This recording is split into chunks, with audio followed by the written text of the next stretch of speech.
तो इस दुनिया में बहुत सारे मॉन्स्टर होते हैं और आप नहीं चाहोगे कि उनमें से कोई एक भी मॉन्स्टर आपके घर में आए या फिर आपके आसपास भी भटके।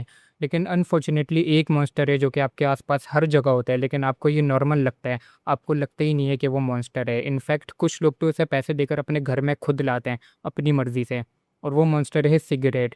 पाकिस्तानी यंग जनरेशन को दो सबसे बुरी आदतें हैं, एक है गाली देना और दूसरा है सिगरेट पीना, नशा वगैरह। गाली पर तो आज मैं बात नहीं करूंगा, लेकिन लेट्स टॉक अबाउट सिगरेट कि कैसे वो आपके पोटेंशियल को वेस्ट कर देता है। आपके अंदर की एक जो मैस्कुलिन एनर्जी होती है उसको बाहर नहीं आने देता, उसको सप्रेस कर देता है, या इवन फेमिनिन एनर्जी। लेकिन क्योंकि लड़कियां ज़्यादातर सिगरेट पीती नहीं है, लड़के ही पीते, तो इस वीडियो का टारगेट वही होने वाले हैं। तो सिगरेट आपकी बॉडी के एक बहुत ही इंपॉर्टेंट पार्ट को इफेक्ट करता है जो कि है ब्लड। ये क्या करता है कि आपकी जो आर्टरीज होती है, आर्टरीज बेसिकली आप पाइप समझ लो कि जिसमें से ब्लड ट्रैवल करता है हमारी पूरी बॉडी में।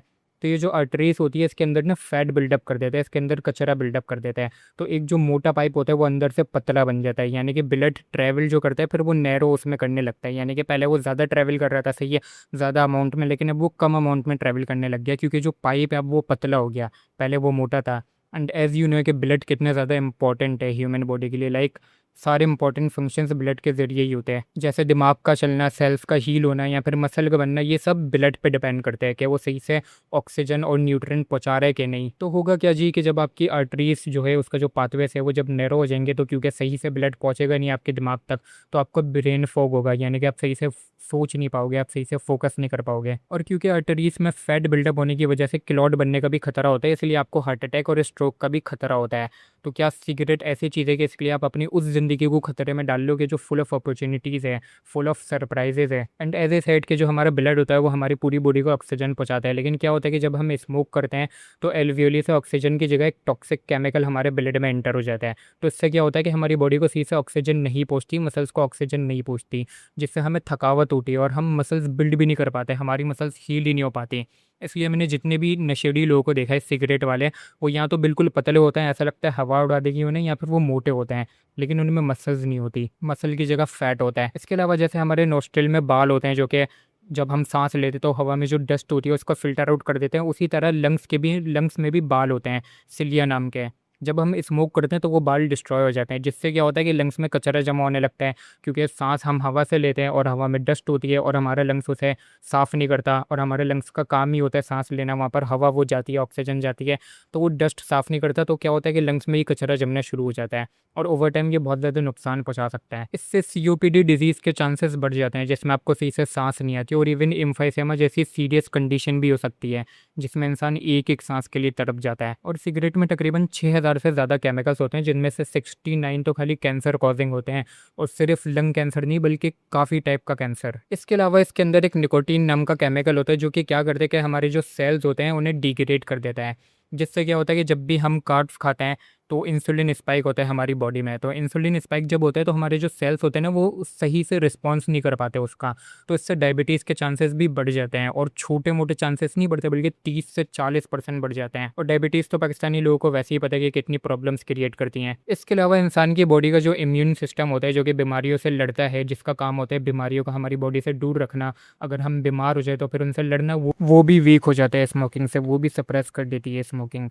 आप एक बीमारियों का घर बन जाते हो क्योंकि आपकी बॉडी सही से बीमारियों से लड़ ही नहीं पाती। तो इतने सारे हेल्थ हार्म्स के बाद इंसान बिल्कुल नशेड़ी दिखने लगता है, डार्क सर्कल्स आ जाते हैं, कमज़ोर सा हो जाता है, अजीब सा पतला सा हो जाता है। लाइक ऐसा लगता है जैसे कोई 18-20 साल का लड़का नहीं है बल्कि 50 साल का बुढ़ा है। स्किन की क्वालिटी, बाल की क्वालिटी सब चली जाती है, पूरा रंग उड़ जाता है, फीका पड़ जाता है इंसान। और अगर आप सोच रहे होगे कि यार मैं सिगरेट पीऊंगा सही है, लेकिन उसके साथ मैं हेल्दी डाइट लूंगा तो इतना ज़्यादा नुकसान नहीं होगा, वेल अभी तक जितने भी मैंने पॉइंट्स बोले उसका यही तो मतलब है बताने का कि आप जितने भी न्यूट्रिएंट खा रहे हो उसका कोई फ़ायदा ही नहीं होगा ना।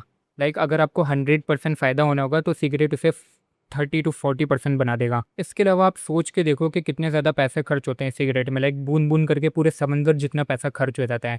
और मुद्दा ये नहीं है कि आप कंजूस रहो, पैसे खर्च नहीं करो, मुद्दा ये है कि आप अच्छी जगह पैसे खर्च करो। इंसान जो है वो अच्छी जगह इन्वेस्ट करता है। आप अगर इसकी जगह रोज़ अंडे खाने शुरू करते हो तो आपको कितने ज़्यादा फ़ायदा नहीं होगा, आपको विटामिन डी मिलेगी, प्रोटीन मिलेगा, इन्फ्लेमेशन कम होगी, आपकी हार्मोनल हेल्थ अच्छी होगी, दिमाग काम करेगा आपका ज़्यादा अच्छे से, आपको हेल्दी कोलेस्ट्रॉल मिलेगा और आपकी हीलिंग पावर बढ़ जाएगी, और कितने ज़्यादा ऐसे काउंटलेस बेनिफिट्स नहीं होंगे। लेकिन आप उल्टा वो पैसा अपने आप को नुकसान पहुंचाने में ही इस्तेमाल कर देते हो। इसके अलावा अगर आप पब्लिक में स्मोक करते हो या फिर दूसरों के सामने स्मोक करते हो घर पे बच्चों के सामने, तो आपसे बड़ा मॉन्स्टर कोई नहीं है, क्योंकि आपके साथ साथ वो लोग भी इन बीमारियों का शिकार हो जाते हैं। कभी सोच कर देखा है आपने कि अगर आप बच्चों के सामने स्मोक करोगे तो उनकी ग्रोथ पे कितना ज़्यादा इफेक्ट पड़ेगा, क्योंकि वो ग्रोथ पीरियड में होते हैं अपनी, और ऐसे में आप उनके सामने स्मोकिंग कर रहे हो, उन्हें पैसिव स्मोकर बना रहे हो। एंड लेट मी से दिस अलाउड कि अगर आप पब्लिक स्मोकिंग करते हो या फिर दूसरों के सामने स्मोक करते हो तो आपसे बड़ा जाहिल कोई नहीं है, आप एकदम गवार हो। और ये बात मुझे पता है कि बहुत से लोगों को चुभेगी, लेकिन हकीकत ये है कि अगर आप अकेले में सिगरेट पी रहे हो,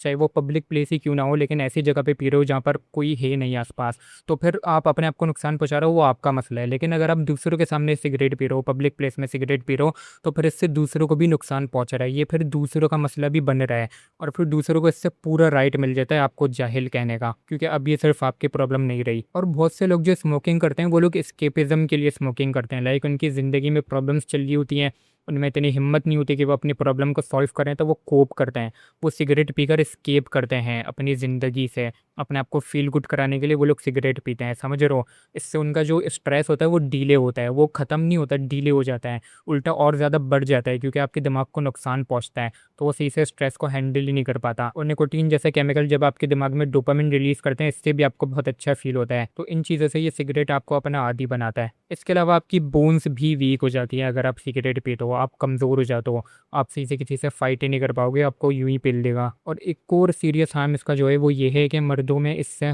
इरेक्टाइल डिसफंक्शन पैदा हो जाता है, और जो औरतें होती हैं अगर वो भी स्मोकिंग करती हैं तो इससे उनके प्रेग्नेंट होने के चांसेस कम हो जाते हैं। और एक और नुकसान उससे ये होता है कि आपका जो मुंह होता है वो ख़राब हो जाता है, आपके दांत ख़राब हो जाते हैं, वो पीले पड़ने लगते हैं, आपके जो दांत की जड़ें होती हैं वो ख़राब हो जाती हैं, वो कमज़ोर होने लगती है, आपके मुंह से बदबू आने लगती है, जिससे दूसरे आपके पास बैठना पसंद नहीं करते हैं। इसके अलावा आपकी जो टेस्ट होती है वो भी डिग्रेड हो जाता है, आपकी स्मेलिंग सेंस भी डिग्रेड हो जाती है, यानी कि आपको मज़ा ही नहीं आता खाना खा के, इवन अच्छा खाना खा के भी आपको मज़ा नहीं आता, तो फिर आप वो फुलफ़िल करने के लिए दोबारा सिगरेट की तरफ जाते हो। तो अब आप खुद सोच कर देखो कि जो जनरेशन फिजिकली स्ट्रांग नहीं है, सही से सोच नहीं पा रही, और जिनकी बॉडी बीमारियों का घर है, क्या वो इस कॉम को कभी आगे ले जा सकती है? क्या वो अपने फुल पोटेंशियल रीच कर सकती है? नहीं, क्योंकि अनफॉर्चुनेटली वो कॉम अपने ख्वाब धुएँ में उड़ा रही है, अपना पोटेंशियल धुएँ में उड़ा रही है। लेकिन आप और मैं इस चीज़ को बदल सकते हैं अवेयरनेस पैदा करके, सिर्फ स्मोकिंग किल्स कहने से इसके सारे हार्म्स पता नहीं चलते हैं। तो अगर हम पेरेंट्स हैं तो हमें चाहिए कि हम अपने बच्चों को इसके हार्म्स बताएं, अगर हम भाई हैं तो हमें चाहिए कि हम अपने भाइयों को इसके नुकसान बताएं, अगर हम दोस्त हैं तो हमें चाहिए कि अपने दोस्तों को इसका नुकसान बताएं। क्योंकि स्मोकिंग किल्स तो सिगरेट के पैकेट पर भी लिखा हुआ होता है, लेकिन क्या उससे पूरा नुकसान पता चलता है कि इसके पीछे का कितना बड़ा नुकसान है? नहीं पता लगता। और मीम कल्चर कैसे हर इमोरल चीज़ को नॉर्मलाइज कर देता है, ये तो पूरा अलग टॉपिक है, लेकिन ऑफ कोर्स सिगरेट पीने जाने को भी आजकल कूल समझने जाने लगा है, इसको भी नॉर्मलाइज कर दिया कि यार मैं तो लड़का हूँ, ये तो नॉर्मल काम है। देखो, अगर आप सिगरेट पी रहे हो तो ये आपका अपना मसला है, सही है, लेकिन अगर आप कूल समझ के पी रहे हो, ना कि इसे एक हार्म समझ के पी रहे हो, तो आपसे बड़ा गधा कोई नहीं है। लेकिन गुड न्यूज़ ये है कि अगर आप इसको छोड़ो तो फिर इसके छोड़ने के फ़ायदे बहुत जल्दी से देखने को मिलते हैं। इसके छोड़ने के जस्ट एक दिन बाद आपके ऑक्सीजन लेवल स्टेबल हो जाते हैं, आपके हार्ट अटैक के चांसेस कम हो जाते हैं, आपका ब्लड प्रेशर स्टेबल हो जाता है, और 2 दिन बाद आपका जो हार्ट अटैक का रिस्क होता है वो भी कम होने लगता है, और 1 महीने के बाद आपके लंग जो होते हैं वो हेल्दी हो जाते हैं, और बाकी सारे जो बेनिफिट्स हैं वो थोड़े लॉन्ग टर्म होते हैं, लेकिन होते हैं। लेकिन ज़ाहिर सी बात है कि इसको छोड़ना कोई बच्चों का खेल नहीं है, क्योंकि अगर आप इसको छोड़ोगे तो फिर आपको अपनी ज़िंदगी से नफ़रत होने लगेगी।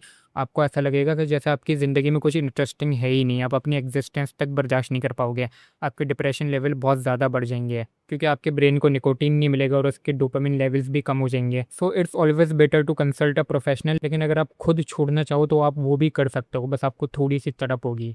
आई मीन थोड़ी सी तो नहीं, लेकिन यू गॉट माई पॉइंट। और जिन लोगों ने स्मोकिंग छोड़ी हुई है वो लोग बताते हैं कि जब उन्होंने स्मोकिंग क्विट की थी तो वो लोग हैरान हो गए थे अपनी सेंसेस पर, क्योंकि एज आई सेड कि स्मोकिंग आपके टेस्ट को, आपके स्मेल को डिग्रेड कर देता है, तो जब वो वापस आते हैं तो आप खुद हैरान हो जाते हो कि नॉर्मल खाना इतना अच्छा कैसे टेस्ट करता है। इसके अलावा वो लोग बताते हैं कि अब वो लोग बहुत ज़्यादा एनर्जाइज्ड और लाइट फील करते हैं, ऐसा लगता है कि जैसे उनकी ज़िंदगी उन्हें वापस दे दी गई हो। लेकिन वो लोग ये भी बताते हैं कि शुरू के जो 72 घंटे होते हैं वो सबसे ज़्यादा मुश्किल होते हैं, क्योंकि इसमें सबसे ज़्यादा क्रेविंग होती है, और सबसे ज़्यादा एंजाइटी और डिप्रेशन भी उन्हीं घंटों में होता है। तो इस घंटे में आपको कुछ करना होगा, आपको बिज़ी रहना होगा, कुछ इंटरेस्टिंग अपने दोस्तों के साथ घूमने जाओ, या फिर कुछ ऐसा करो जिससे तुम्हें मज़ा आए, क्वालिटेटिव एंटरटेनमेंट हो, जो अपनी फैमिली के साथ बैठो, बिज़ी रहो। इसके अलावा आपको स्मोकिंग की जो आदत है उसे रिप्लेस करना होगा किसी अच्छी आदत से, अपनी ज़िंदगी में कोई मीनिंग ढूंढो, कोई मीनिंगफुल काम करो, कोई ऐसा काम करो जिससे आपको मज़ा आए। अपना करियर ऐसा चुनो कि जिसमें आपको एक्चुअली में इंटरेस्ट हो, ताकि आप फिर क्वालिटेटिव आदत से रिप्लेस कर सको अपनी वाली आदत, स्मोकिंग वाली, जो कि एक बुरी आदत है। और जब आपकी लाइफ में कुछ मीनिंगफुल आएगा, कुछ ऐसा आएगा जिससे आपको एक्चुअली में मज़ा आता है, तो फिर आप इन सब चीज़ों की तरफ जाओगे ही नहीं, क्योंकि आपको काम करने में ही मज़ा आने लगेगा। और वो कुछ मीनिंगफुल आपका दीन हो सकता है, आपका करियर हो सकता है, आपके दोस्त हो सकते हैं, फैमिली हो सकती है। बाकी जाते जाते मैं एक पॉइंट को क्लियर कर दूं कि इस वीडियो का हरगिज़ ये मकसद नहीं है कि मैं स्मोकर्स को नीचा दिखा रहा हूँ या फिर उन्हें ईविल कोड कर रहा हूँ कि जैसे जो स्मोकिंग करते हैं वो ईविल ही होता है। ईविल या फिर अच्छा इंसान अपने बिहेवियर से होता है, अपने करेक्टर से होता है। काफ़ी सारे स्मोकर्स होते हैं ऐसे जिनका करेक्टर बहुत ज़्यादा अच्छा होता है। मैं सिंपली ये बताना चाह रहा हूँ कि आपके दिमाग के लिए और आपकी फ़िज़िकल हेल्थ के लिए स्मोक एक बहुत बुरी चीज़ है। स्मोकिंग एक बहुत ज़्यादा बुरी चीज़ है। आपको चाहिए कि आप इसे क्विट कर दो अगर आप अपने आप पोटेंशियल अनलॉक करना चाहते हो तो। बाकी आई होप कि मैंने अपनी बात आपको अच्छे से समझाई हो और आपको समझ में भी आ गई हो। मैं मिलता हूँ आपसे नेक्स्ट वीडियो में, तब तक के लिए कीप इम्प्रूविंग।